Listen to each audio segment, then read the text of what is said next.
Jadi makin ditekan, makin yakin sama Allah.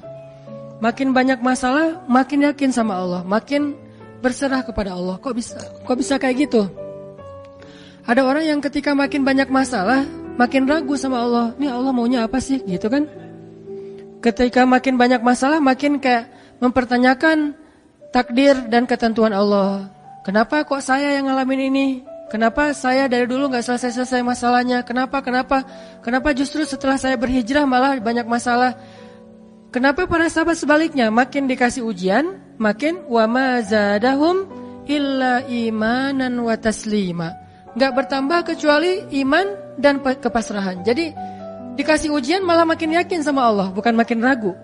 Misalnya dia ganti nih model transaksi dagangnya, bisnisnya. Yang tadi mungkin syubhat atau haram, sekarang dia pakai model transaksi bisnis yang halal aja deh, yang aman-aman aja. Gara-gara transaksi yang halal malah banyak masalah. Masih mending kalau masalahnya cuman berkurang income-nya. Ini malah ditipu orang lah, rugi segala macam. Mulai mempertanyakan, nih bener gak ya saya ngambil jalan yang syariat segala macam, kok malah makin susah nih kelihatannya. Kenapa kita ketika diuji malah jadi ragu sama Allah? Kenapa saya katanya kalau misalnya saya jujur, saya akan dapat kebaikan. Ini gara-gara jujur malah gak lulus. Ya mungkin gak belajar tapi jujur. Yang satu lagi yang gak jujur malah nilainya bagus mungkin. Misalnya gak belajar tapi dia dusta. Kenapa para sahabat ketika diuji malah makin yakin sama Allah? Malah makin pasrah kepada Allah, karena mereka pegang janji Allah. Itu salah satu tipsnya. Kalau kita pengen tetap woles pas menghadapi kesulitan, pegang janji Allah. Makin kita kuat pegang janji Allah, diuji, kita makin pasrah sama Allah. Ya Allah, saya akan yakin sama Engkau memegang janjimu. Ketika diuji, saya berharapnya balasan dari Allah, pertolongan dari Allah. Kayak yang pernah saya sampaikan dulu, kalau kita dapat musibah, yakinlah kepada janji Allah. Siapa yang membaca doa yang diajarkan Nabi, nanti Allah akan ngasih ganti yang lebih baik, gitu kan ya. Allahumma ajurni fi musibati wa akhlif li khairan minha. Ya Allah, beri saya pahala dalam musibah ini, beri saya ganti yang lebih baik darinya. Kalau kita pegang banget dengan janji Allah lewat doa ini, kita ketika dapat musibah, setidaknya gak akan panik habis-habisan. Gak akan putus asa dalam menunggu pertolongan Allah. Setidaknya, kalau gak bisa woles-woles amat, gak bisa tenang-tenang amat, minimal gak panik habis berlebihan. Kalau musibahnya, musibah kematian, gak bikin kita meratapi kematian. Kenapa? Kita pegang janji Allah SWT. Makanya kan ada cerita seorang ayah yang diberi musibah dengan wafat 2 orang anaknya. Anak laki-laki pertama meninggal. Dia bilang innalillahi wa inna ilaihi rajiun. Anak laki-laki kedua meninggal. Dia bilang innalillahi wa inna ilaihi rajiun. Semua ini milik Allah. Allah yang memberi, Allah juga yang mengambil kembali. Suka-suka Allah, pasrah gitu. Nerima, ridho dalam bahasa agama. Bukan ikhlas ya. Kalau ikhlas itu dalam bab ibadah. Kalau dalam bab takdir namanya ridho. Raditu billahi robba. Saya ridho deh dengan ketentuan Allah, itu namanya ridho. Bukan yang ikhlas ya. Ikhlas apaan? Orang gak lagi ibadah kan, lagi ada musibah. Jadi bukan yang ikhlas ya, bukan. Tapi yang ridho ya. Kalau mau lebih tepat nih, tapi gak apa-apa deh, pakai bahasa kita aja. Tapi kalau mau lebih tepat maknanya, yang ridho ya, sing ridho ya gitu. Bukan sing ikhlas. Karena ikhlas itu ibadah ritual. Nah, dia ridho tuh. Innalillahi wa inna ilaihi raji'un. Innalillahi wa inna ilaihi raji'un. Yang ketiga meninggal juga. Dan dia mulai agak ragu nih. Kok gini-gini amat ya? Suatu malam dia bermimpi 2 anaknya itu dalam mimpi itu ayah ini mau jatuh ke sebuah jurang yang di bawahnya api, kayak api neraka gitu. Ditarik sama 2 anaknya, cuman gak kuat. Kata mereka, seandainya adik ada di sini pasti bisa narik nih, bisa nyelamatin ayah. Kalau adik ada di situ, kenapa cuma 2 yang nolong? Karena 2 itu yang dia ridho, yang satu lagi nggak ridho. Akhirnya cuma 2 orang yang bisa nolong dia di akhirat. Bangun dari mimpi dia sadar, oh ternyata justru Allah pengen nolong dia di akhirat dengan musibah itu. Dan buat anaknya juga kebaikan nanti di akhirat masuk surga. Akhirnya dia bilang innalillahi wa inna ilaihi raji'un, astaghfirullahalazim. Hidup kadang kayak gitu.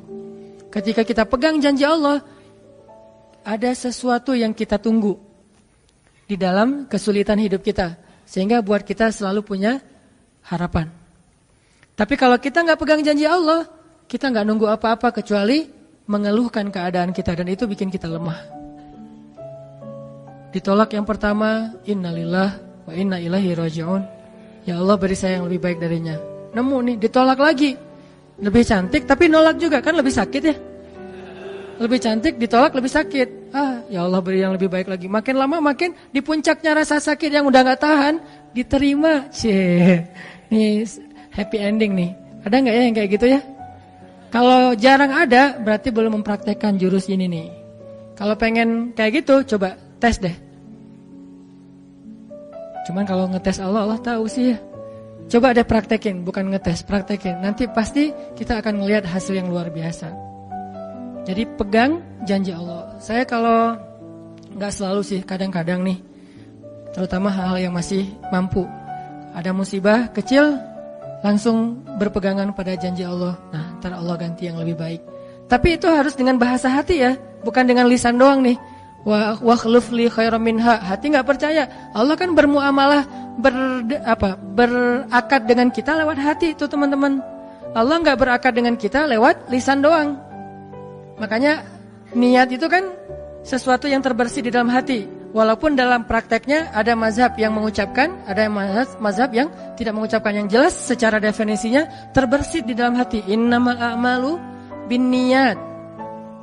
Terus Nabi menunjukkan dalam riwayat yang lain, Nabi menunjukkan ke dadanya atau hatinya. Artinya Allah berakad dengan kita itu dengan hati. Jadi kita kalau mau ditolong Allah, katakan kalimat itu dengan benar-benar yakin di hati kita. Wa khluf li khairam minha. Emang yakin saya Allah bisa ganti nih. Yakin. Gimana caranya? Itu bukan bagian kita, itu bagian Allah. Bagian kita berharap, bagian Allah memberikan cara. Jangan sampai kita mengambil bagian Allah. Pasti kita akan kebingungan. Orang kita bukan Tuhan. Mengambil bagian Allah apa? Harus jelas caranya. Kalau nggak jelas nggak percaya. Terlalu logis.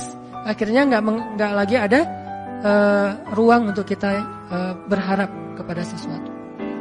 Jangan mengambil bagian Allah. Gimana caranya? Ya terserah Allah. Yang penting saya berharap Allah ganti yang lebih baik. Ikhtiar urusan kewajiban kita kepada Allah. Bukan cara itu. Kewajiban kita kepada Allah. Ikhtiar itu dalam agama kayak ibadah, sholat, puasa, zakat. Bukan jalan untuk menemukan suatu kebaikan, karena Allah yang menentukan. Kadang-kadang kita ikhtiar ini jalannya dari yang lain. Kita ngejar, ternyata dapatnya justru yang sering pakai curhat. Kan beda-beda kan cara Allah ya. Kita ngejar, gak berhasil, curhat lagi ke teman kita di sebelah. Ternyata dia, bukan dia yang jadi sama dia, kita jadi sama dia gitu maksudnya. Ini artinya emang Allah yang punya cara, asbab, subul. Walladzina jahadu fina lanahdiyannahum subulana. Orang yang bersungguh-sungguh di jalan kami yang akan tunjukkan kepada cara-cara menuju kepada kebaikan. Subul, bukan cuma satu. Kalau satu sabil, ini berarti Allah yang punya cara. Ya Allah, beri saya ganti yang lebih baik. Saya yakin banget nih. Kata teman kita, caranya gimana? Kayaknya mustahil deh. Allah punya cara. Allah bisa mendatangkan sesuatu dengan cara-cara yang kita mengerti, ilmiah, logis. Bisa yang dengan cara yang kita nggak ngerti, nggak ilmiah, nggak logis. Bisa juga dengan sebalik dari apa yang kita ngerti. Kita ngertinya gini, Allah bikin yang sebaliknya. Allah punya banyak cara. Contoh, Allah mendatangkan kita, melahirkan manusia itu dari pasangan ayah dan ibu. Ilmiah, logis, bisa dijelaskan secara keilmuan. Tapi Allah juga bisa mendatangkan seorang anak tanpa ayah seperti Isa dari rahimnya Siti Maryam yang suci. Atau bisa juga mendatangkan seekor onta bukan dari induknya tapi keluar dari batu seperti ontanya Nabi Sholih. Allah bisa mendatangkan segala sesuatu dari cara-cara yang yahtasib aw la yahtasib. Yang kita mengerti atau kita tidak mengerti. Makanya Allah mengatakan wa yarzuqhu min haitsu la yahtasib. Allah kasih rezeki dari jalan haitsu la yahtasib, yang enggak pernah kalian duga. Berarti kalau masih keduga bukan itu jalannya. bisa sih kayaknya jalan ini, bukan itu. Bisa sih ini, bukan itu. Terus jalannya apa? Yakin, itulah jalannya. Allah yang akan mendatangkan dengan surprise. Kayaknya surprise itu lebih seru sih. Dan surprise Allah itu emang pasti. Kalau surprise teman kita pas kita ulang tahun, kenapa ya hari ini kok biasa-biasa aja ya, nggak ada yang ngucapin, nggak ada yang ngasih hadiah misalnya ya. Kita masih berharap, mungkin mereka pengen ngasih surprise. Nanti malam-malam tiba-tiba saya masuk ke rumah, saya buka pintu rumah saya, tiba-tiba orang udah ngumpul semua di dalam rumah, terus ngasih surprise happy birthday gitu, balon segala macam, gitu-gitu deh. Bisa. Tapi apakah itu terjadi? Belum tentu. Pas kita pulang ke rumah udah siap-siap gitu. Gua mah nggak akan kaget lah, yang gitu-gitu pasti udah disiapin. Buka pintu, ngelihat ke dalam, jalan pelan-pelan, nyalain lampu, kosong, nggak ada siapa-siapa. Manusia bisa gitu banget kan? Teman kita atau pasangan kita berpikir, pasti dia ingat lah, nggak mungkin dia nggak ingat hari jadian kita atau hari putus kita terus jadian lagi, atau hari lahir lah minimal, pasti dia ingat. Tapi belum tentu dia bisa ngasih kita surprise seperti yang kita harapin. Kalaupun dia ngasih surprise, kadang-kadang kado atau hadiahnya itu nggak seperti yang kita harapin, biasa-biasa aja ternyata. Mungkin dia lagi nipis keuangannya, nggak punya modal apa-apa, ya udah ngasih apa yang ada aja, pulpen, permen. Nah, Allah nggak gitu. Allah kalau ngasih surprise itu benar-benar ngasih dan buat kita benar-benar ngerasa beruntung kalau kita percaya. Makanya berakatlah dengan Allah lewat hati. Hadza ma wa'adanallahu wa rasuluh wa sadaqallahu wa rasuluh. Benarlah Allah dan Rasul. Hasbiyallah atau apapun ucapan-ucapan belief, termasuk wa khluf li khairam minha, beri saya ganti yang lebih baik darinya. Tapi kita berakad itu dengan hati. Allah tunjukin tuh. Ini yang bisa bikin kita sedikit lebih tenang atau banyak bisa dapat ketenangan kalau kita dalam kondisi yang sulit. Kalau diuji dalam hal-hal yang kayaknya mentok gitu, mau kemana lagi nih, mau gimana lagi nih, mau apa lagi nih, kan gitu kan? Udah nggak tahu lagi mau gimana, mau kemana, mau apa, mau siapa lagi nih? Kayaknya semua yang di list reunian udah ditembak satu-satu, gagal semua gitu kan? Mau siapa lagi nih? Teman kuliah udah, teman SMA udah, sampai teman SD juga udah. Masa nyari teman TK gitu kan ya? Nyari semua nolak, ke siapa lagi? Allah yang punya siapanya. Kadang-kadang siapanya Allah itu kita nggak pernah ngeduga. Yang kita nggak pernah mau ke situ karena berpikir nggak mungkin deh kalau itu mah. Justru kita nggak ngedatangin dia karena kita nggak percaya mungkin. Tapi buat Allah apa sih yang nggak mungkin? Julaibib dengan kondisi rakyat jelata banget ketemu seorang cewek yang selebgram banget, bisa aja tuh. Apalagi kita yang insya Allah nggak julaibib amat lah ya. Masih kerenan dikit lah. Walaupun mungkin solehnya pasti jauh dengan Julaibib. Tapi secara fisik, ya kita bukan budak. Kita bukan orang yang seperti digambarkan di dalam hadis gimana fisiknya Julaibib sangat pas-pasan. Walaupun tingkat kesolehannya jauh. Pasti sahabat itu tidak tergantikan, tidak tertandingi. Oke, itu satu kasus di Al-Quran gimana Wallace dengan modal pegang janji Allah. Berakad kepada Allah dengan hati. Ini kata kuncinya. Berakad kepada Allah dengan hati. Dan Allah pasti la yukhliful mi'ad, gak akan ingkar janji, gak akan kalau dengan hati. Masalahnya tingkat hati juga darajat. Lahum darajatun 'inda rabbihim. Orang yang beriman itu bertingkat-tingkat. Ada yang imannya itu benar-benar luar biasa, sampai hal yang paling mustahil buat dia tuh gak ada yang mustahil buat Allah. Ada yang berimannya yang berat-berat mah dia masih agak-agak ragu, yang ringan-ringan dia masih yakin. Berarti aku tergantung prasangka hambaku kepadaku.